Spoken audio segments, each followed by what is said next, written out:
What if God didn't? What if I had never been blessed beyond limits? What if I was always depressed and not living? What if Squatter Campus Khalid was unwritten and all I ever had to reflect was Bob Dylan? Josiah just decided to rest and not finish. Sia wasn't up to the test and not winning. Shabalala said in his head. Hey guys, welcome to the moment of clarity with Becky and Anne. And I know you're like, what about the third person? Because I know you're definitely seeing three people here. Yes, guys, we do have a special guest on our podcast today. I was so happy to have her, so I'm just gonna let her introduce herself. Hello, Miss Girl. Hi guys. How you doing? Good. How are you? I'm great, thank you. I'm happy to be here. Thanks for having me. Oh, and Tabelang here. I forgot to say my name. Say my name. Say my name. Girl, we are so happy to have you. Thanks. I'm happy to be here. Thank you for having me. Okay, no, we are on a serious note, guys. We're actually very happy to have you, I'm happy. and we can't wait for you to share what your opinions, your ideas with us, guys. You know, when girls get together, it's a yap session. We're basically going to be talking about drum bell or drum roll, whatever it is, relationships. Marianne, what is a relationship? Definition. Like when in grade 3. Back to school. Yay. Okay. What do you think? Okay, in your own, I feel like there's too broad of a question. yeah, but just put it in your own terms, like what you think generally, because I'm not like saying romantic or anything, just in Even in general, I feel like Yeah. it's a broad question, but I think a relationship is when two or more people come into agreement to say, okay, we are going to be connected by one thing or the other, and we agree on it. Mm-hmm. Kabbalah, I don't got nothing to say. you got nothing to say. I ain't got nothing to say. Anyways, but guys, today we had to detail it down to questions that you ask in a talking stage and questions you ask in a relationship, because I definitely feel like there is a difference between a talking stage definitely and a relationship, but maybe we should boil it down to what is really a talking stage. Like, what do you guys think is a talking stage? Is it that time where you just are asking each other questions like, what's your favorite color, I like you? Tabalang, what's the talking stage? Getting to know each other Mm.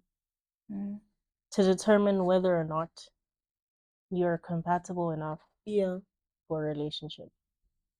I think that's good, but okay, what questions do you think we should be asking each other during that period? When we're getting to know each other. Yeah. When we are conversing. We're not. Yeah. More like, what's your favorite color? What's your favorite color? Yes. I feel like dating these days is like rushed through, that people forget how to actually get to know each other.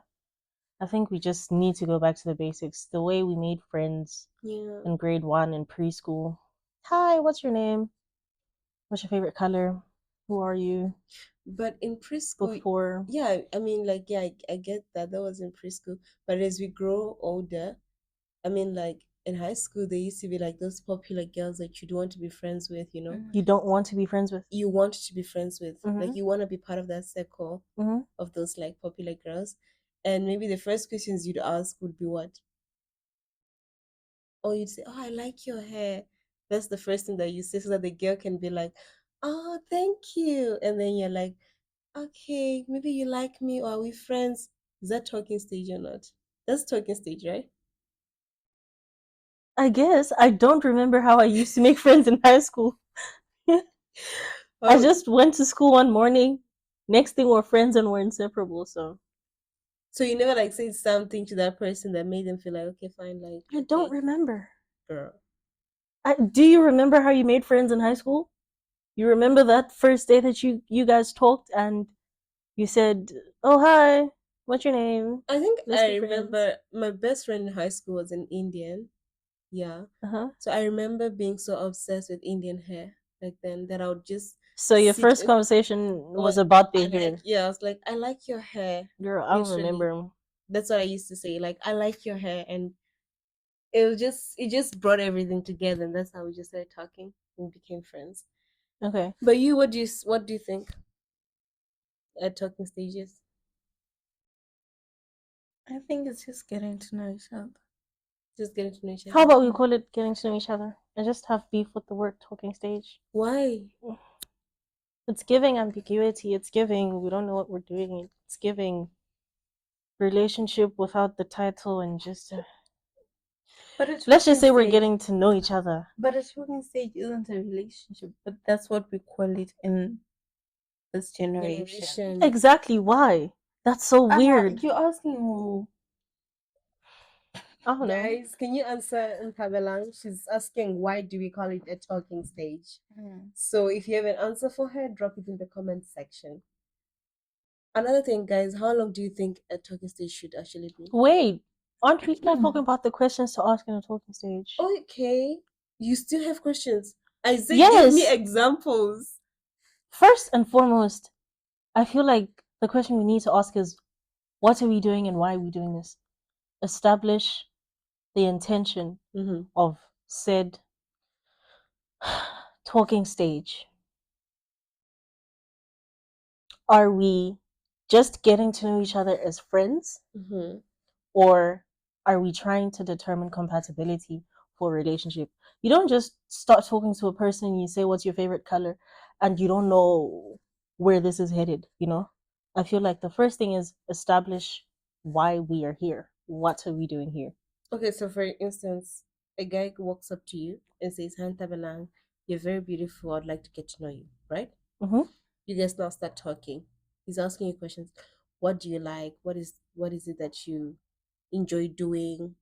What are the activities that you like doing? You understand? Mm-hmm. Those are normal questions, yeah, Yeah. to ask in that talking stage.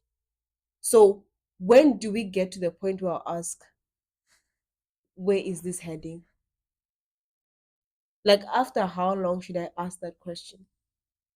I can't give you a specific time and say after 2 weeks, ask, but how I would envision being in such a situation is okay, say you approach me, you ask for my number. The next thing I'm expecting is, okay, this is where we're going on a date, right? Okay. Yes. So during said date, I'm expecting it to somehow come up. Mm-hmm. We're not just going to share food and I don't know you with strangers and it's just for fun. I'm expecting that somehow, somewhere in that conversation, it has to come up like, oh, by the way, I find you attractive, or honestly, I thought you were an okay person. I thought, oh, she's nice. I would like to get to know her as friends and just become friends, you know? Or I'm attracted to you. Could we start dating? Not as in a relationship, but could we start going out and date and pursue this, see if we can eventually get into a relationship? So I would say first date. First date. Yes, absolutely. Set your intentions clear on the first date. Time is of the essence. And what I think they were supposed to be careful of actually in that talking stage. I think Because I feel like that talking stage, there's a lot of love bombing that goes there. Most of us are already like closed, like our eyes are already closed. Because I feel like the person is really trying to impress you. So it's it kind of like blurs the whole vision of why really he's here. Because now he might try to use love bombing in a way of getting to know you, but then you fail to now ask the real serious questions. So what are like the red flags to look for in that talking period? Miss Grace. Um, I think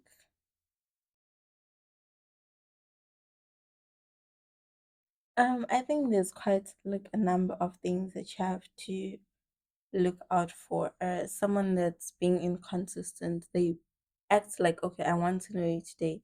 Next week we're not talking, you're not being consistent in your communication. That's something that we ignore in talking stages.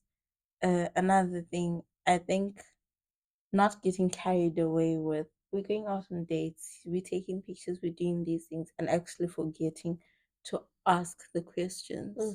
As you said, that we might get carried away by the love bombing and forget the reason why we're here is to get to know each other and see if we're compatible with each other and if we'll actually get along. Wonderful. Yeah. Wonderful. What about you? What do you think? No, I did say the whole love bombing thing because I feel like Okay, Do you feel like besides- love bombing is a red flag? besides the love bombing, the inconsistency that she said about, like, yeah, the people that just show you hot and cold at the same time. You know, one day they're so loving, the other day they're like, you don't even know who they are. Like, you're just like, are you a moody person? Like, I'm just trying to really understand you. And yeah, it just makes, it now puts you in a place where you're obviously confused. If you're finding yourself so confused in the early stages of talking to somebody, I honestly feel like that's a red flag. And I feel like you should actually check out before it even gets deeper. If you're finding yourself questioning yourself more, then that's a red flag. That's definitely a red flag. So essentially, look out for emotional intelligence Mm-hmm. and emotional stability. Yes, exactly. Have any of I you guys agree. had like a weird talking stage? You No. quickly nodded your head and you said, no, no. No. Okay, girl. What about you? No, no. I've never had a weird talking stage. Hmm. So I think one of the red flags that we must look out for in relationships is when communication is not consistent. So